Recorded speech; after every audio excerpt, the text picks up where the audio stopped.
जितिया का ब्लॉग्स। प्रणोचार्य नाम गोत्र बोलिए ना, नाम गोत्र बोलिए।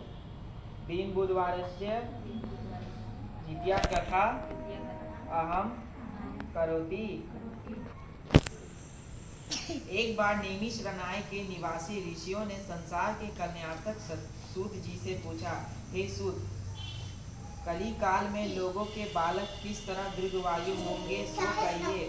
सूत जी बोले, जब द्वापर का अंत और कलयुग का आरंभ था, उसी समय बहुत सी सुकोल स्त्रियों ने आपस में सलाह की कि क्या इस कलयुग में माता के जीवित रहते ही पुत्र मर जाएंगे। जब वे आपस में कुछ निर्णय नहीं कर सकी, तब गौतम जी के पास पूछने के लिए गई। जब उनके पास पहुंची तो उस समय गौतम जी आनंद के साथ बैठे थे।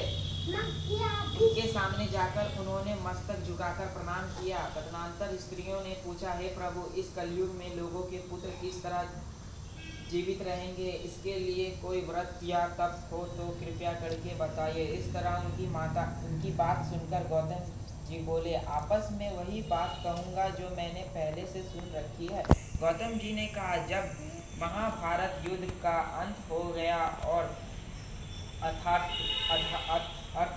अश्वत्थामा के द्वारा अपने बेटों को मरा देखकर जब पांडव बड़े दुखी हुए, तो पुत्र के शोक से व्याकुल होकर द्रौपदी अपनी सखियों के साथ ब्राह्मण श्रेष्ठ धौम्य के पास गई और उसने धौम्य से कहा, हे विपेंद्र, कौन सा उपाय करने से बच्चे दीर्घायु हो सकते हैं, कृपया करके ठीक ठीक कहिए। धौम्य बोले, सतयुग में सत्य वचन बोलने वाले, सत्याचरण करने वाले समादर्शी जीवितवाहन नामक एक राजा था।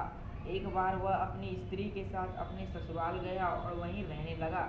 एक दिन आधी रात के समय पुत्र के शोक से व्याकुल कोई स्त्री रोने लगी, क्योंकि वह अपने बेटे के दर्शन से निराश हो चुकी थी। उसका पुत्र मर चुका था। वह रोती हुई कहती थी, हाय मुझ बूढ़ी माता के सामने मेरा बेटा मरा जा रहा है।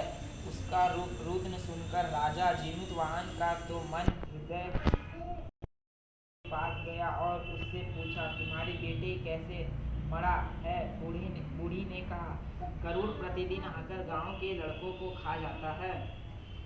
इस पर दयालु राजा ने कहा, माता, अब तुम रो मत, आनंद से बैठो, मैं तुम्हारे बच्चों को बचाने का यत्न करता हूँ। ऐसे कहकर राजा उस स्थान पर गए जहाँ गरुड़ आकर प्रतिदिन मांस खाया करता था। उसी समय गरुड़ भी उस पर टूट पड़ा और मांस खाने लगा। जब अतिशय तेजस्वी गरुड़ ने राजा का बाएं अंग खा लिया, तो चटपट राजा ने अपना दाहिना अंग फेर कर गरुड़ के सामने कर दिया। यह देखकर गरुड़ जी ने कहा, तुम कोई देवता हो, कौन हो तुम, मनुष्य तो नहीं जान पड़ते। अच्छा, अपना नाम, जन्म और कुल बताओ। पीड़ा से व्याकुल मन वाले राजा ने कहा, हे पक्षीराज, इस तरह के प्रश्न करना व्यर्थ है, तुम अपनी इच्छा भर मेरे मांस खाओ। यह सुनकर गरुड़ रुक गया और बड़े आदर से राजा के जन्म और कुल की बात पूछने लगा। राजा ने कहा, मेरी माता का नाम है शैव्य और मेरे पिता का नाम शालिवाहन है। सूर्य वंश में मेरा जन्म हुआ है और जीवितवाहन मेरा नाम है।